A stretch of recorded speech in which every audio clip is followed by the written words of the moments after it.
Hello student, welcome to the another video. So in this video I will teach you about the struggle to survive. So before starting this, I just wanted to say you something.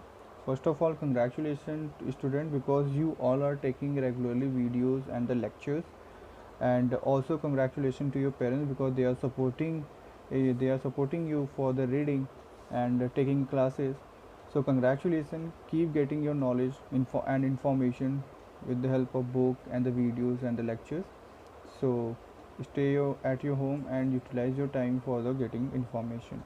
Okay, so our next topic is struggle to survive. Why I'm talking about the struggle to survive? Because the before 1789, the that time of was that time was the situation of French society was not good, because at that time the people were working under the noble or the clergy persons. Okay, so these was the reason, and these were the first reason. Okay, and I will give you the next information about that, because in the old regime, at the time of the old regime, so situation was not good and the rules and regulation was not good.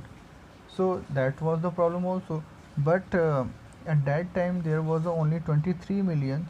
In the 1715, the population of a France was 323 millions, and in 1789, at the time of 1789, the population were increasing at that time, and the situation was what, the 28 million in 1789 at that time.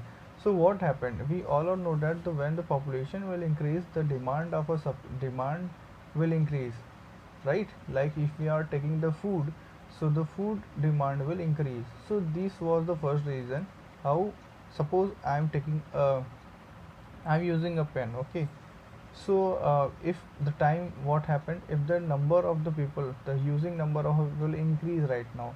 Suppose जो क्या कर रहे हैं, जो use करने वाले का number से वो ज़्यादा हो गया. Suppose I am a teacher, I am using pen. अगर मेरे पेन के यूज करने से, ओके, मैं तो पेन यूज ही कर रहा था, पर अगर मेरे पेन यूज करने की जगह अभी और ढेर सारे लोग आ जाते हैं जो पेन यूज़ कर रहे हैं. सो व्हाट हैपन कि अगर उसका डिमांड क्या हो जाएगा, इंक्रीज कर जाएगा. So the price will also increase, price क्या कर जाएगा, ऑल्सो इंक्रीज कर जाएगा. So this is the also the reason. क्या हो गया यहाँ पे, पॉपुलेशन बढ़ गई, नंबर ऑफ यूजिंग, मतलब क्या हो रहा है, जो यहाँ पे यूज़ करने वाली पॉपुलेशन है, जो पीपल है, उनका नंबर बढ़ गया. So demand will high. So this was the first reason, the population was the reason, जिससे क्या होता, उन्हें स्ट्रगल करना था सर्वाइव के लिए, बिकॉज फूड और जो भी various types of the things थी, उन सब की क्या हो गया, डिमांड बढ़ गए. And the production of a food. अब इसमें नेक्स्ट पॉइंट आता है, we can say the second point is the production was less, because they are not getting so much land, because they have enough land and they are continuously producing. But the production भी क्या था, वहाँ पर बहुत ज़्यादा नहीं हो रहा था, जितना लिमिट था उतना ही हो रहा था. यू कैन से उनकी जितनी, सपोज कि अगर एक लैंड है, सपोज 100 स्क्वायर फीट का एक लैंड है, और हमारे पास घर में 4 लोग हैं, और हम उससे क्या करते हैं, प्रोडक्शन करते हैं क्रॉप्स का, वीट का. सो हमें उससे मान लो 2 क्विंटल मिलता है, और हमारे 4 मेम्बर्स के लिए ये इनफ है. बट इन सच अ वे कि सपोज़ तुम्हारे यहाँ कोई क्या पड़ जाती है, या हम सब के यहाँ पड़ जाती है, शादी पड़ जाती है, या कोई ऐसा फंक्शन पड़ जाता है जिससे क्या होता है कि 40-50 लोग आ जाते हैं. और इन सच सिचुएशन, जो पर्सन है उसके पास केवल 4 लोगों का क्या था, फूड था. अब इस टाइम पे क्या हो गया कि 40 लोग आ गए, और वो लगभग लॉकडाउन हो गया, सपोज जैसे इस समय हो रहा है, और वो रुक गए 3 महीने के लिए. सो क्या होगा कि अब उस पर्सन को जो 2 क्विंटल्स क्या कर रहा था, उसके पास जो वीट था वो इनफ था 4 लोगों के लिए, और अब 40 हो गया. तो क्या हो गया, डिमांड क्या हो गया, बढ़ गई, क्योंकि लोग खाना तो खाएंगे. सो डिमांड बढ़ने से क्या हो गया कि अब लोगों को प्रॉब्लम होने लगी सर्वाइव करने के लिए. सो पहला रीज़न था पॉपुलेशन, एंड सेकेंड रीज़न यहाँ पे हुआ production of food are the crops. Production क्या हो गया, लिमिट था उसकी, कोई लिमिट था, वो ज़्यादा प्रोडक्शन भी नहीं हो रहा था, जिसकी वजह से पॉपुलेशन ज़्यादा हो गई एंड प्रोडक्शन लेस था, या कह सकते हो द लिमिट थी उसकी. ओके, थर्ड पॉइंट ये है कि we all are know that कि the noble and the clergy people were not working anywhere. Okay, only the third stage person were working. Okay, so वो क्या कर रहे थे, काम कर रहे थे, बाकी और लोग क्या कर रहे थे, they were not working anywhere. So होता क्या था कि they were the laborers are the person who are working, their wages are the their salary were decided. वो क्या था, उनकी wages या उनकी salary क्या थी, decide थी. But when the production increase नहीं हो रहा था, जब प्राइजेज हाई हो गए तो prices high for the food demand हो गई तो प्राइजेस हाई हो गई, बट उनका क्या हुआ, वेजेस या उनकी सैलरीज नहीं कम बढ़ी. सो इससे क्या प्रॉब्लम हुआ, दे गेट द प्रॉब्लम. कैसा, अब भाई सैलरी इंक्रीज नहीं हो रही है, you are taking 10,000 rupees per month, और डिमांड है मार्केट में, इतनी ज़्यादा खर्चे हो गए कि तुम्हें 15,000 रुपीज़ पर मंथ खर्च करने की ज़रूरत पड़ गई, क्योंकि फूड और भी जो फैसिलिटीज़ हैं और जो चीज़ें ज़रूरत की चीज़ हैं, तो वो सारी चीज़ें अवेलेबल हैं मार्केट में, बट उसका डिमांड बढ़ गया है, जो पॉपुलेशन बढ़ गई उसका प्रोडक्शन कम हो गया, सो डिमांड इंक्रीज हो गई. और जब when we have a not enough money, so how can we buy anything, so it is not possible.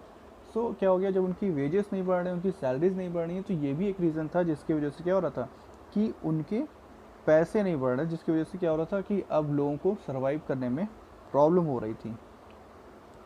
And the reason is that कि जो बड़े लोग थे, जो अमीर लोग थे और जो गरीब लोग थे, उनके बीच अब ह्यूज डिफरेंस आ गया था, क्योंकि जो रिच पर्सन थे they can buy anything. Okay, they can buy, क्योंकि प्राइस अगर हाई हो तो भी वो खरीदते थे, नहीं हाई तो भी खरीद रहे हैं. बट जो सिंपल पर्सन थे, जो पुअर पर्सन थे, उनके साथ ये प्रॉब्लम क्रिएट होने लगी, क्योंकि उनका वेजेस, उनकी सैलरी क्या थी, डिसाइड थी, that was decided. Okay, so next and the third topic मैंने बताया, फोर्थ टॉपिक इस पे एक आते हैं कि at that time when the weather is not good, the bad weather were there. जब बैड वेदर होता था in such a situation, we all that time we all know that the weather is not in our control. At that time the drought and hail, so these are the two reasons who reduce the harvesting.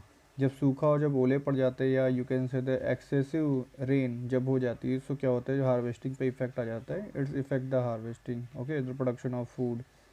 So this was the fourth reason of your struggle to survive for the French people. So here is the subsistence crisis. So what is the subsistence crisis? So when are the basic needs for the livelihood are in danger is called subsistence crisis. जब हमारी basic needs जैसे रोटी कपड़ा और मकान, ये हमारे जब dangers में आ जाती हैं, जब इसकी खतरे में आ जाती है, जब हमें ये सारी चीज़ें प्रोडक्ट्स मिलना बंद हो जाता है, या हमें नहीं मिलेगा, जैसे वाटर है, फूड है, और शेल्टर्स हमें नहीं मिलते, so it will become a very danger for the people. So these are the reasons, so that's why it's called the subsistence crisis. और ये कब हुआ था, we all know that the old regime का timing क्या है, what is the timing of old regime, 1789. ये कौन सा टाइम था, 1789 के पहले का टाइम हम लोग क्या कहते थे, ओल्ड रिजाइम कहते थे, और जो 14 जुलाई 1789 के बाद के टाइम को बोलते हैं new regime. Okay, so this is all about your struggle to survive, how the French people were surviving at that time. So these are all the things, and I will meet you in another video. So keep revising all the topics, and I will meet you in another video. Take care, bye bye.